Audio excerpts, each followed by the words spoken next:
So you've convinced yourself to go to this business networking event, right? Like you know you're supposed to network because networking is good for your business. And you also know that it's relationships that build your business, right? And so you say, oh, fine, I'll go. But you really don't feel like going. You rally up, you walk into the room, and you survey it, of course, and you don't see anyone you know. So what do? You walk, of course, purposefully, because you're looking for someone in particular, toward the bar or to the food table, purposefully. You know, I'm fine, I'm good. And on your way, you see someone you know. Start chatting, great, you're networking. You talk for about your networking. You talk for about 15 minutes or so, and you start thinking, shoot, I'm supposed to be meeting new people, and this is my friend. And so you're sort of like, you know, in your head, you're thinking, what do I do next? I have to go meet the next person.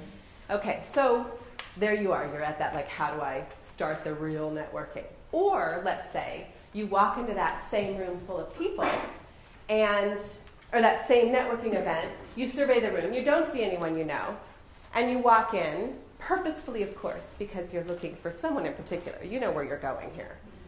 And you head toward the food or the drink, and you still don't run into anyone you know. There you are, you're at the table. So you have your snack, and then what do?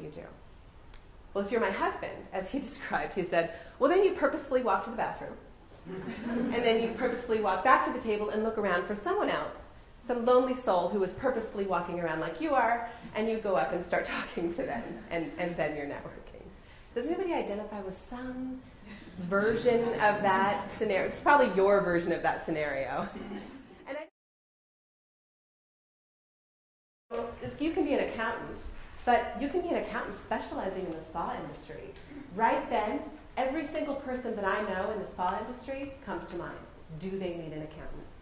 But if you don't say any kind of specialization that you can focus on, their net is cast so wide in their own network of possible referrals that it's diluted, right?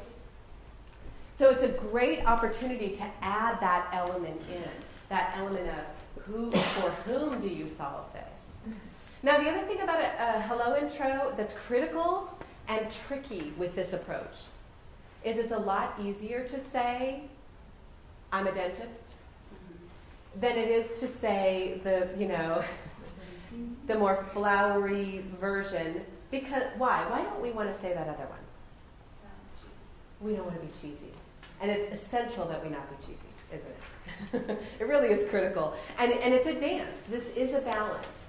It's a balance between being interesting and giving them that snapshot of information that allows more conversation to occur, but that doesn't turn them off because they feel like, oh, geez, you're trying to sell to me instantly, and we just met. And that's a balance we all have to strike when we look at having the elements in our hello intro.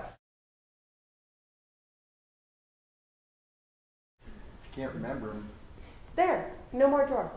That's such a great idea. Right on there, if you didn't get writing, wasn't good enough. What's your name? Dave Jones. So that makes sense to say something that you write on the back of my business card at some point. I'm just like, what do you have to say to get rid of it? It's already there, but you'll never know what it is. I do it like secretly.